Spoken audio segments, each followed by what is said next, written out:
Hello, friends. In this session, we'll try to understand IDFC Bank's current situation and we'll try to answer some of the questions related to that, whether the existing investors should hold or sell their position, should new investors consider entering at the current price? Because if you see that it's almost 33% dip from the top, and if you consider there is a potential 50% upside move at this point of time if you enter. So what we'll do is we'll try to break this down step by step and we'll help you to understand the things and will help you to make an informed decision. Let's try to understand first why IDFC First Bank is falling. See, the primary reason for the decline in IDFC Bank stock price is the weaker than expected Q2 this quarter of financial year 2025 results. So the bank's consolidated profit dropped by around 73% compared to the same quarter last year. So if you compare that percentage change, it's almost 73%, which is huge. But it's very crucial to note that this decline is not just solely due to poor operational performance of the bank. The bank significantly increased its provisions, particularly for microfinance loans and legacy infrastructure loans also. But if you see, for example, I'll give you an example. Around 315 crore provision was allocated to microfinance loans, and 250 crore provision was allocated to infrastructure toll project in Maharashtra. So these provisions, while protecting the bank from potential risk, have dented its profitability in the short term. So that could be one of the reasons. And if you look at the microfinance loan challenge, that's a key issue. The key issue lies in the microfinance segment, where 99% loan are now classified as risky. So the Reserve Bank of India removed interest rate caps on microfinance loans in 2022 to encourage the competition. That means it will encourage the banks to lend more. It is a risky loan, so normally the chances are very less that you'll get loan from the banks if it is categorized as risky. But here, because there was an interest cap, but now there is no interest cap, so the banks are willing to lend you at a higher interest rate. So that will eventually increase the competition also. Unfortunately, this backfired as interest rates surged to 45 to 50%, which is leading to repayment challenges for borrowers. So, what is actually happening when you are borrowing? At the time of borrowing, they'll commit that they'll pay that high interest, but over a period of time, these all will go as default. And over leveraged individuals, the loans taken mostly default, and the banks like IDFC First had to increase provisions, which is again impacting the profitability of the bank.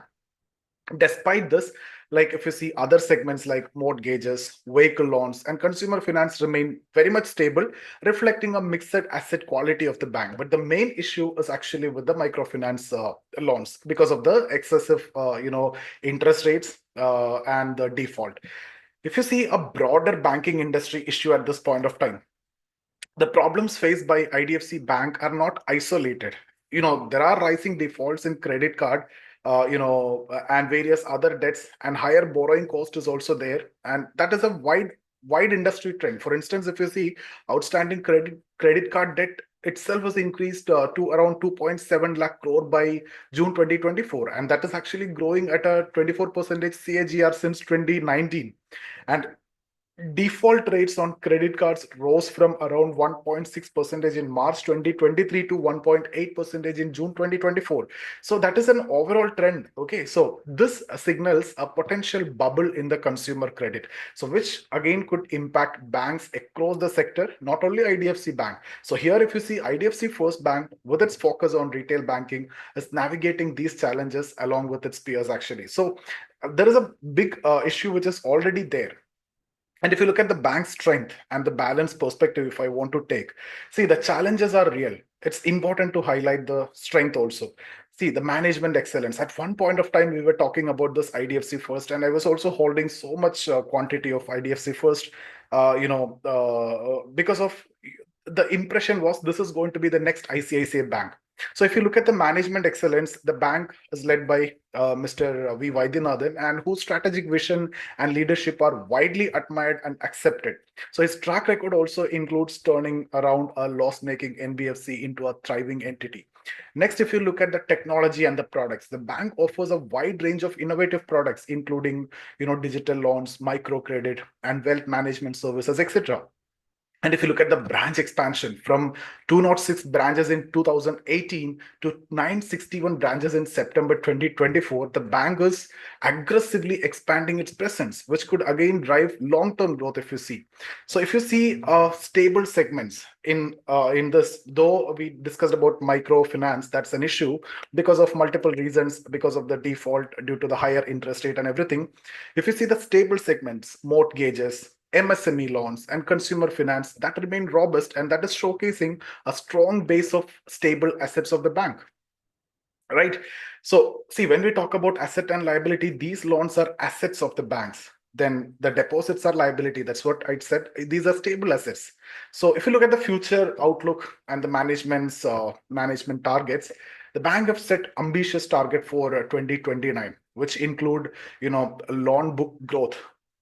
Expanding the loan book to around 6 lakh crore and increasing branches to 1700 to 1800.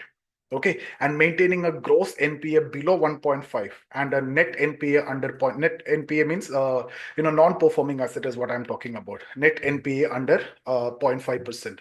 So these targets actually reflect the management's optimism and commitment to the growth. So notably, if you see IDFC First Bank's net investment margin, which is known as NIM, it remains stable, even all these challenges and these challenging time and issues, which is still showing that resilience since it is stable. NIM is stable. Now the question is, should we hold, buy, or sell? See, when it comes to existing investors, if you're already holding shares and experiencing losses, consider a phased exit strategy. Gradually reduce your exposure while reallocating to stronger investments. Avoid emotional decisions and focus on long-term goals. At one point of time, Yes Bank was also similar. It was very strong, but we know what happened. And to pick up again, it's very difficult. So we don't know. At one point of time, even I was investing heavily, and I was thinking and considering this as the next ICICI Bank. Almost good amount actually have invested, but I got a phased exit also from this. But now at this point of time, since I got some exits before, I'm trying to average because I can see if it is going up, I have a better stop loss now. Okay, and if it is going up, a good potential up move is also possible.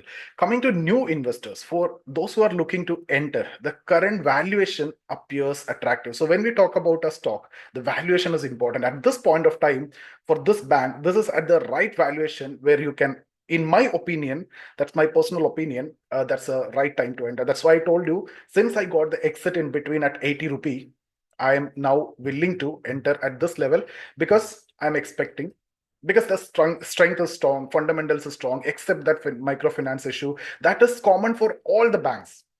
But again, be prepared for volatility in short term. And if you are looking for long term perspective at this point of time, for me, the valuation is good. And if you look at long term potential, the bank's management strength, I already explained. Technological focus, again, very good. And the product diversification, even wealth management and everything, that shows that potential growth in the future and making it as a compelling long-term bet. I don't know what will happen in the short term, but long term, looking at all these, except the problem in the microfinance, which is actually faced by almost all in the banking sector, I don't think much problem at this point of time. And the present valuation is also, if you calculate it, it is at the best level for someone new to enter. Or if you got an exit before and still if you feel like you want to enter, this is the best time, and that's what I'm trying to do. So guys, despite its strength, there are some risk also. Risk is about the same thing that I have told you, that is a rising microfinance defaults. Now the reason also I have told you, you were lending at a very higher interest rates, so the commitment of those people were there at that point of time, but now it is leading to default due to the higher interest rate. Okay, now again, slower than expected improvement in cost of funds. Next issue is retail investor concentration, which can cause again volatility. So understanding this risk is also very crucial for managing expectation, and only get prepared for long term if you are planning to do something in this. So what is the final thought, guys? Again, IDFC First Bank is at a pivotal moment at this point of time, and it's at a very good valuation also. So its recent performance highlights a lot of challenges and issues and weakness. For me, the management, the innovation part, the technology aspect, and the long term vision offers reason for optimism within this bank. Since I've discussed about IDFC Bank before to my mentees and the friends about what I'm holding and other things, I'm getting a lot of questions about this. That's the only reason why I thought of doing this video. For me, I'm willing to bet for long term, looking at the management, looking at the innovation part, looking at the technology aspect, looking at the long term vision, looking at the way they are expanding their branches. Everything is perfectly fine except that a couple of things we discussed that is actually common across the banking sector. So again, whether you decide to buy, hold, or sell, remember to align your actions with thorough research and your financial goals. Banking is a cyclical industry, and patience often rewards those who stay informed and take such kind of decisions. But again, I tell you, at this level, market also gave a good dip, a correction, and IDFC is also at a very good valuation level. Then it's up to you. Thank you so much for watching. Consult your financial advisor before any such kind of investment. Okay, see you guys.